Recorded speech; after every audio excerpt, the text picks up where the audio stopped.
नमस्कार प्रिय विद्यार्थियों, वीडियो लेक्चर की दूसरी कड़ी में आज हम पढ़ रहे हैं प्रारंभिक भारतीय अतीत की अवधारणाएं।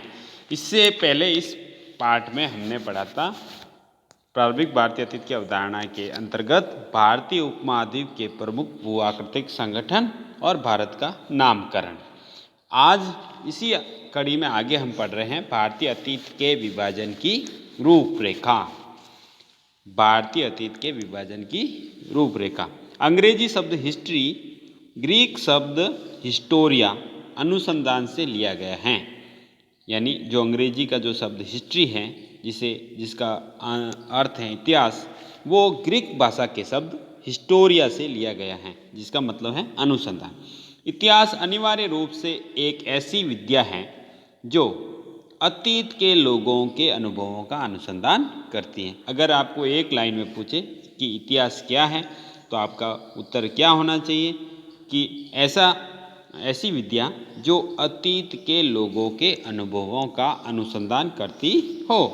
इतिहासकारों ने अतीत का कई कालखंडों में बांटने का प्रयास किया है, किंतु इस कालखंडों को अध्ययन के लिए सुविधाजनक होने के अतिरिक्त अर्थपूर्ण एवं सुसंगत भी होना चाहिए। यानी अगर हम अपनी सुविधा के लिए इतिहास के कालखंडों में समय के खंडों में बांटे,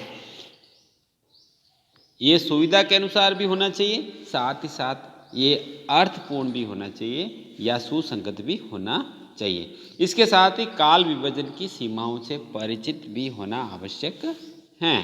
बहुत समय तक इतिहासकारों ने भारतीय इतिहास को क्रमशः हिंदू, मुस्लिम और ब्रिटिश काल में बांटा है, परंतु ये काल विभाजन त्रुटिपूर्ण है। यानी बहुत समय तक इतिहासकारों ने कहा भारतीय इतिहास को जो काल खंडों में बांटा तो उन्होंने 3 खंडों में बांटा, हिंदू इतिहास, मुस्लिम इतिहास और ब्रिटिश काल। परंतु ये जो विभाजन है वह त्रुटिपूर्ण है। कैसे? और कई दृष्टि से इस पर प्रश्न चिन्ह लगाया जा सकता है। उदाहरण के लिए, क्या शासक वर्ग की धार्मिक आस्था ऐतिहासिक कालों के निर्धारण का सबसे अच्छा आधार है? पहला यही है कि अगर हम कहें कि हिंदू काल या मुस्लिम काल, तो क्या शासक का जो धर्म है उसके आधार पर ये विभाजन जो करना क्या सबसे अच्छा आधार होगा? दूसरा, प्राचीन भारत के संदर्भ में हम कब से हिंदू काल का प्रारंभ मान सकते हैं? यानी कब से हिंदू काल है, कब से नहीं है। प्राचीन भारत के उन शासकों के काल को किस प्रकार हम ऐसा कह सकते हैं जिन्होंने बौद्ध और जैन धर्म को स्वीकार कर लिया। जैसे माना जाता है कि चंद्रगुप्त मौर्य हिंदू शासक था, लेकिन उसने अपने जीवन काल के अंत में जैन धर्म को ग्रहण कर लिया। और अशोक तो स्वयं बौद्ध धर्म का अनुयायी था। तो उस काल को हम कैसे हिंदू धर्म या हिंदू काल कह सकते हैं? यानी क्या शासकों के धर्म के आधार पर उस समय को काल में बांटा जा सकता है उस धर्म के नाम से? क्या मुस्लिम शासकों के आगमन से भारतीय समाज के अस्तित्व में कोई अभूतपूर्व परिवर्तन आया? यानी जब कहते हैं कि ये मुस्लिम काल है, मध्यकाल को मुस्लिम काल, मुस्लिम शासकों या तुर्कों और मुगलों के शासन के हिसाब से मुस्लिम काल कहा जाता है, लेकिन क्या भारतीय समाज के अस्तित्व में उस दौरान व्यापक परिवर्तन आया या अभूतपूर्व परिवर्तन आया? ऐसा नहीं। विशेष करके तब जब मुगल काल के शीर्ष बिंदु को छोड़कर इसका शासन कभी भी संपूर्ण उपमहाद्वीप पर अथवा इसके अधिकांश भाग पर स्थापित ही नहीं हो सका। मुगलों ने ही कुछ समय तक संपूर्ण भारत पर शासन करने का प्रयास किया था, लेकिन इसके अलावा और अन्य शासकों ने इस तरह से वो नहीं कर पाए थे। इन्हीं कारणों से अधिकांश इतिहासकारों ने अब भारतीय इतिहास को हिंदू, मुस्लिम और ब्रिटिश काल में बांटने की अपेक्षा प्राचीन काल, पूर्व मध्यकालीन इतिहास और आधुनिक काल के निरपेक्ष विभाजन को प्राथमिकता दी है। यानी इन कालों के विभाजन की तिथियां अलग अलग इतिहासकारों के लिए भिन्न हो सकती हैं, किंतु सामान्य रूप से प्रारंभ काल से लेकर 6ठी शताब्दी ईस्वी तक प्राचीन काल माना जाता है। 6ठी से 13वीं शताब्दी तक पूर्व मध्यकाल इतिहास माना जाता है। 13वीं से 18वीं शताब्दी के काल को मध्यकाल माना जाता है और 18वीं शताब्दी से वर्तमान तक आधुनिक काल के रूप में स्वीकार किया जाता है। इतिहासकारों ने प्रारंभिक काल से लगाकर 6ठी शताब्दी ईस्वी तक को प्राचीन काल माना है छठी शताब्दी से 13वीं शताब्दी के काल को पूर्व मध्यकाल माना है, 13वीं से 18वीं शताब्दी के काल को मध्यकाल माना है और 18वीं शताब्दी से वर्तमान तक के आधुनिक काल को स्वीकार किया है। वर्तमान में ऐसी शब्दावली का किया जाना वाला उपयोग इतिहास को धर्म आधारित लेबल से दूर हटाकर महत्वपूर्ण सामाजिक आर्थिक परिवर्तनों की तरफ ध्यान केंद्रित करता है। मानव सभ्यता के अतीत के आरंभिक हिस्से या प्राचीन काल को पुनः दो भागों में बांटा गया है। यानी हमने देखा कि अतीत के विभाजन को पहले दो भागों में बांटा है, प्राचीन काल को प्राग इतिहास और इतिहास। लेखन कला के आविष्कार के पहले की एक बहुत लंबी अवधि प्राग इतिहास कही जाती है। यानी लेखन कला के आविष्कार से पहले की जो अवधि है वो प्राग इतिहास कहलाती है, जबकि अतीत का वह हिस्सा जब लेखन कला का उद्भव हुआ उसके बाद से साक्षर समाजों के अतीत का अध्ययन इतिहास कहलाता है।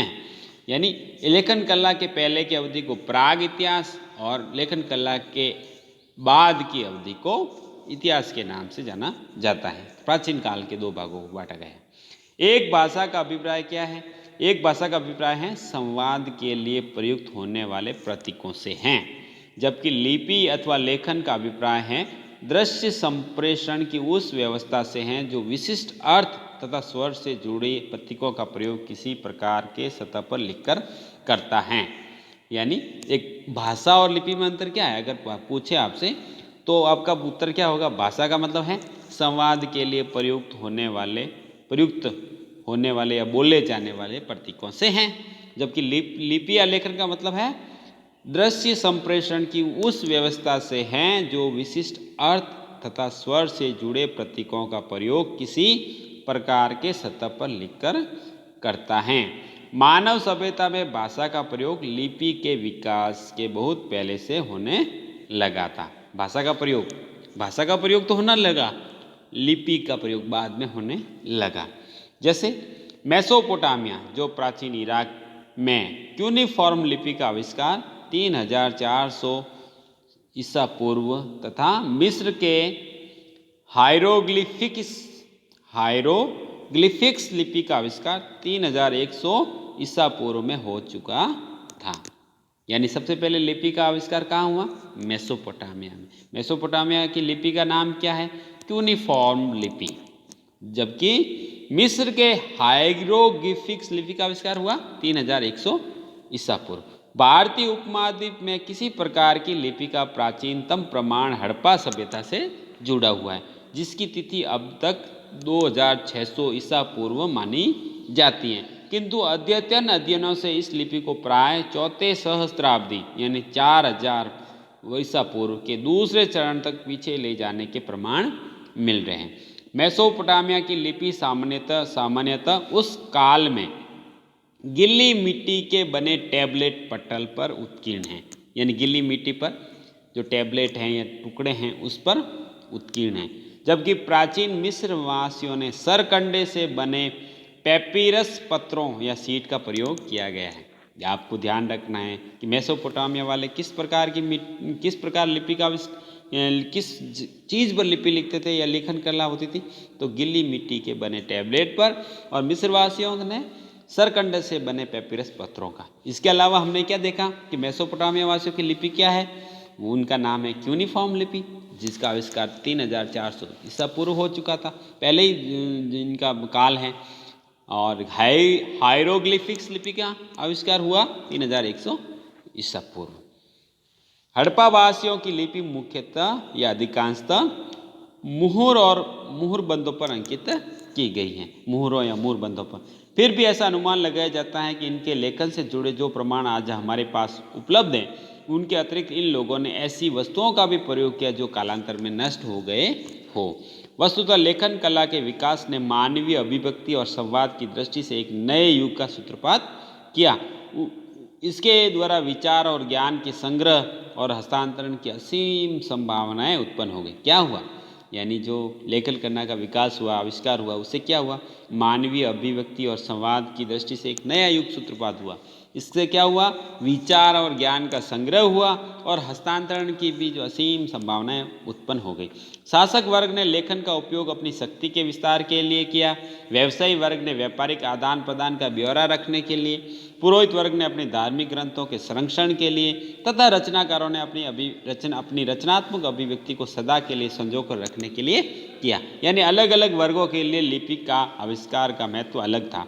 लेखन कला के विकास के पीछे अतीत के लोगों के समक्ष जो आवश्यकताएं रही होगी उनके विषय में हम केवल अनुमान लगा सकते हैं, किंतु विश्व भर में लेखन कला का विकास नगरों और राज्यों के उद्भव और विकास से अन्योन्याश्रित रूप से यानी महत्वपूर्ण रूप से जुड़ा हुआ है मालूम पड़ता है। यही कारण है कि इतिहासकार लेखन कला के उद्भव को प्राचीन संस्कृतियों के विकास के संदर्भ में अत्यंत महत्वपूर्ण तथ्य के रूप में स्वीकार करते हैं। यानी इतिहासकार कहते हैं कि जो लेखन कला का जो उद्भव हुआ वो प्राचीन संस्कृतियों के विकास के संदर्भ में एक अत्यंत महत्वपूर्ण है। स्वाभाविक है कि वैसी परिस्थितियों में सभी लोग लिखना पढ़ना नहीं जानते थे। लेखन की जानकारी रखने वाले लोग उससे अधिक प्रभावी होते होंगे जिन्हें इसकी जानकारी नहीं थी। इसके अतिरिक्त यह भी एक सच है कि लेखन कला के आविष्कार से मौखिक परंपरा के अंत होने का बोध नहीं होता। ऐसा नहीं कि जो मौखिक इतिहास है या मौखिक जो जानकारी है वो अंत हो गई। यानी मौखिक जानकारी का मतलब एक पीढ़ी द्वारा दूसरी पीढ़ी को जो बातें बताई जाती हैं मौखिक रूप से, उसकी महत्व उस समय समाप्त हो गया अगर लेखन कला के आविष्कार से, ऐसा नहीं है। उसका महत्व भी बना रहा, बल्कि बहुत सी सांस्कृतिक परंपराओं में इसका महत्व विशेष रूप से बना रहा तथा पांडुलिपियों की लोकप्रियता के पश्चात भी यह महत्व यथावत बना रहा। इन पांडुलिपियों का मौखिक संस्करण कई परिस्थितियों में अधिक लोकप्रिय और जनसुलभ माध्यम बना रहा। इतिहासकारों के लिए लेखन की शुरुआत विशेष महत्व रखता है क्योंकि लिखित प्रमाण इतिहास में निश्चित रूप से अधिक मान्यता है।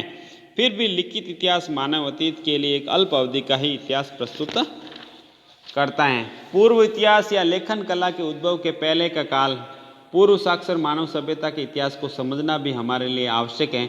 यह भी सच है कि लिखित स्रोत के साथ साथ पुरातात्विक स्रोत का इतिहास में अपना स्थान है। यानी केवल लेखन कला से ही हम उस संबंधित इतिहास की जानकारी रखते हैं, साथ साथ उस समय के पुरातात्विक स्रोतों से भी इतिहास की महत्वपूर्ण जानकारी मिलती है। इसके अलावा भारतीय उपमहाद्वीप के संदर्भ में लिखित परंपरा का प्रश्न कुछ जटिल हो जाता है। कैसे? जैसे देखते हैं, हड़प्पावासी साक्षर थे परंतु उनकी लिपि को अभी तक नहीं पढ़ा जा सका है। इतिहासकार हड़प्पा के संबंध में अध्ययन के लिए इसका उपयोग नहीं कर सकते।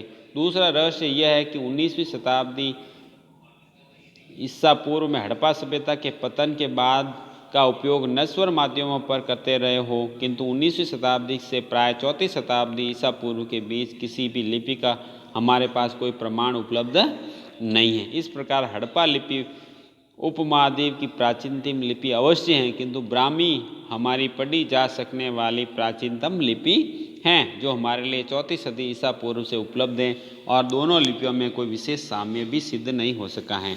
यानी हड़प्पा लिपि जो 19वीं शताब्दी से पहले प्रयोग में आती थी, क्योंकि 19वीं शताब्दी के बाद ऐसा माना जाता है कि हड़प्पा सभ्यता का पतन हो गया और हड़प्पा उस 19वीं शताब्दी ईसा पूर्व से लगाकर 4वीं शताब्दी ईसा पूर्व के बीच की अवधि में ऐसी कोई हमें लिपि नहीं मिली है।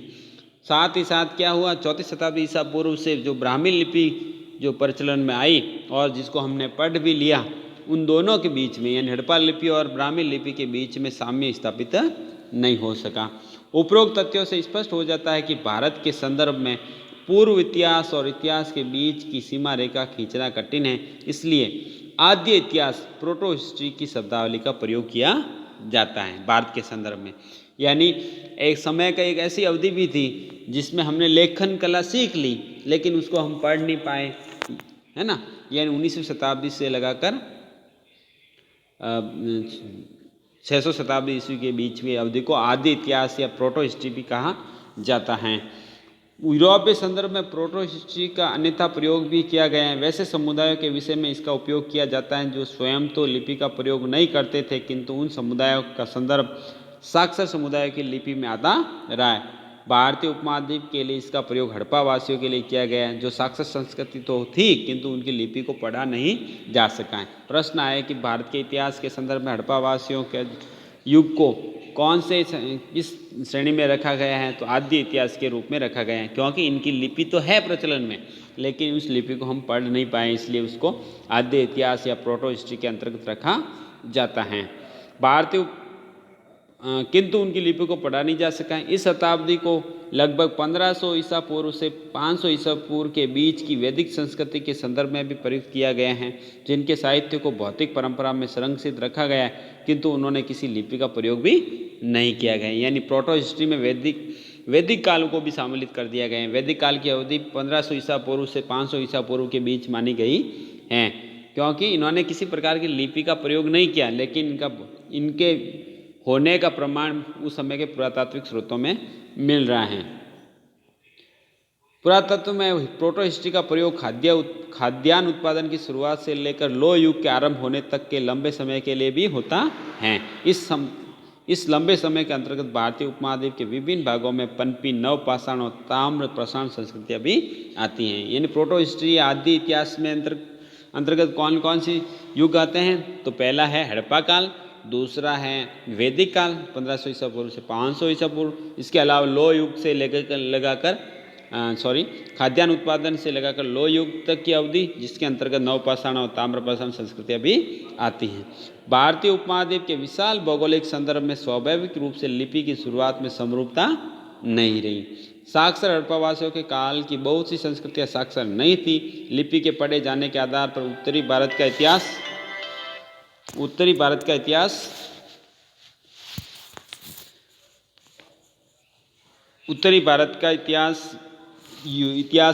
का युग 4वीं शताब्दी ईसा पूर्व माना जा सकता है। फिर भी ऐसा स्वीकार किया जाता है कि लिपि युग का प्रारंभ 6वीं शताब्दी ईसा पूर्व में ही हुआ था, किंतु 200 वर्षों तक सामान्य रूप से नस्वर माध्यम का उपयोग किया जाता रहा। इन शताब्दियों के शासकों और दार्शनिकों की सूची उत्तर भारत के लिए उपलब्ध है, जबकि 4वीं शताब्दी ईसा पूर्व में श्रीलंका के अनुराधापुर में ब्राह्मी अभिलेख मिलते हैं। 2वीं सदी ईसा पूर्व में तमिल ब्राह्मी अभिलेख प्राप्त हुए हैं। इस प्रकार 4वीं तथा 2वीं शताब्दी ईसा पूर्व के बीच संगम साहित्य में प्रतिबिंबित राजनीतिक इतिहास के द्वारा दक्षिण भारत के ऐतिहासिक काल के आगमन के प्रमाण मिलते हैं। ऐसा संभव है कि जब हड़प्पा लिपि को प्रामाणिक रूप से पढ़ लिया जाएगा तब उत्तर भारत के ऐतिहासिक काल की शुरुआत 3वीं सहस्त्राब्दी ईसा पूर्व या उससे भी पहले मान लिया जा सकेगा।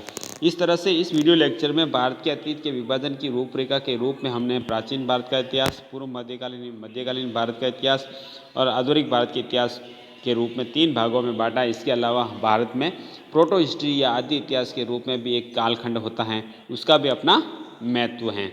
वीडियो लेक्चर की अगली कड़ी में हम पढ़ने का प्रयास करते हैं प्रारंभिक भारतीय इतिहास की बदलती हुई